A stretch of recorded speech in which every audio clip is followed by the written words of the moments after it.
ফিরলাম বিরতির পরে খবরে নজর রাখবো সিঙ্গুরে বাড়ি 10 কিলোমিটার দূরে হরিপালে অর্ধনগ্ন এবং অচৈতন্য অবস্থায় কিশোরীকে উদ্ধার। অভিযোগ গাড়িতে তুলে শ্লীলতাহানি করে রাস্তায় ফেলে দেওয়া হয়, তখন আরো একজন নির্যাতন করে বলে অভিযোগ। 5 জনের বিরুদ্ধে শ্লীলতাহানির মামলা রুজু। অভিযুক্তদের গ্রেপ্তারের দাবিতে পথে বাম এবং এআইডিএসও। একাধিক জায়গায় বিক্ষোভ বিজেপিরও।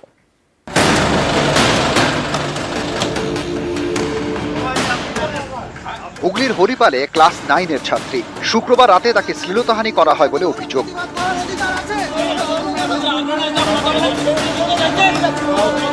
সিঙ্গুরের নসিবপুর, এখানেই কিশোরীর বাড়ি। পরিবারের দাবি প্রাইভেট টিউটরের কাছে যাওয়ার জন্য শুক্রবার বিকেলে বাড়ি থেকে বের হয়, আর ফেরেনি। বাড়ি থেকে প্রায় 10 কিলোমিটার দূরে হরিপাল। তখন প্রায় রাত 9টা। রাস্তার পাশে এক কিশোরীকে অর্ধনগ্ন এবং অচৈতন্য অবস্থায় দেখেন স্থানীয়রা। খবর দেন হরিপাল থানায়। কিশোরীকে উদ্ধার করে পুলিশ। কিশোরীর দাবি, সিঙ্গুর স্টেশনের কাছে প্রাইভেট টিউটরের কাছে গিয়েছিল। সেখান থেকে বেরোতেই 4 জন তাকে জোর করে গাড়িতে তোলেন। গাড়িতে তার শ্লীলতাহানি করা হয় বলে অভিযোগ। এরপর কিশোরীকে হরিপালের গোপীনগরে রাস্তায় ফেলে দেওয়া হয় বলে দাবি। তখন আরো একজন তাকে শ্লীলতাহানি করে বলে অভিযোগ। আমাদের ছেলেগুলো বাজার থেকে বাড়ি আসছিল, দেখছে মেয়েটা পড়ে আছে, ছুটে এসেই বলছে বাড়িতে পড়ে আছে। আমরা বাড়ির গলির দিকে, হ্যাঁ বাড়ির গলির দিকে। স্কুল করে পড়ে তারপরে বাড়ি যাচ্ছিল। বলছে আমাকে কিন্তু কি করে আসলে নিজের মাথাটা ঠিক করতে পারছেন, বলছে আমার কিছু বুঝতে পারছি না। আমাদের 18 নম্বর রাস্তার গলি অন্ধকারের মধ্যে একটি ছাত্রী, ওই এলাকার মহিলারা দেখতে পায় তার শরীরের কোনো পোশাক ছিল না। এই ধরনের ঘটনা যা আমরা স্তম্ভিত হরিপালবাসী হিসেবে। ক্লাস 11-এর ছাত্রীর উপর আমরা মনে করি যে শারীরিক নির্যাতন করা হয়েছে এবং সেই শারীরিক নির্যাতনে যারা দোষী তাদের শাস্তি দিতে হবে।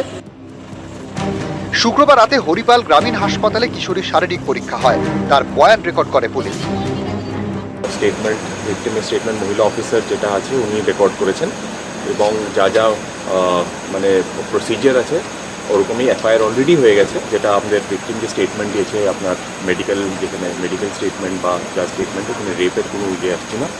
যেটা সেকশন আসছে যে সেকশনেই কেস করা হয়েছে, আপনার মলেস্টেশনের সেকশন, যেটা সেকশন কেস হয়েছে এবং আমরা তদন্ত অলরেডি যেখানে যা যা করণীয় আমরা অলরেডি এটা চালু করে দিয়েছি। ভেরিয়াস আমরা সিসিটিভি অ্যানালিসিস যা যা আছে আমরা করে দেখেছি। মেনশন করা ছিল কি 4 জন ব্যক্তি ছিল, ওটার মধ্যে একজনকে বাই নেম ছিল আর কি। ওই সময়টা যখন ঘটনাটা হয় ওই সময়টা ওই মানুষটা কিন্তু লোকেশনটা থাকে আউটসাইড দ্য স্টেট। চন্দননগর হসপিটালে নিয়ে গিয়ে ওনার মেডিকেল লিগাল এক্সামিনেশন যেটা আছে ওটা করানো হয়। ওটাতে কোনোভাবেই কি শারীরিক নিগ্রহণের কোনো আমাদের ওখানে কোনো চিহ্ন পাওয়া যায়নি। দোষীদের গ্রেপ্তারের দাবিতে রাতে হরিপাল থানায় বিক্ষোভ দেখায় সিপিআইএম।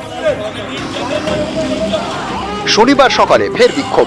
হরিপাল থানায় ফের বিক্ষোভ দেখায় ডিওএফআই, সিপিআইএম এবং বিজেপি। সিঙ্গুরে হুগলি গ্রামীণ পুলিশ সুপারের অফিসে বিক্ষোভ দেখায় এআইডিএসও।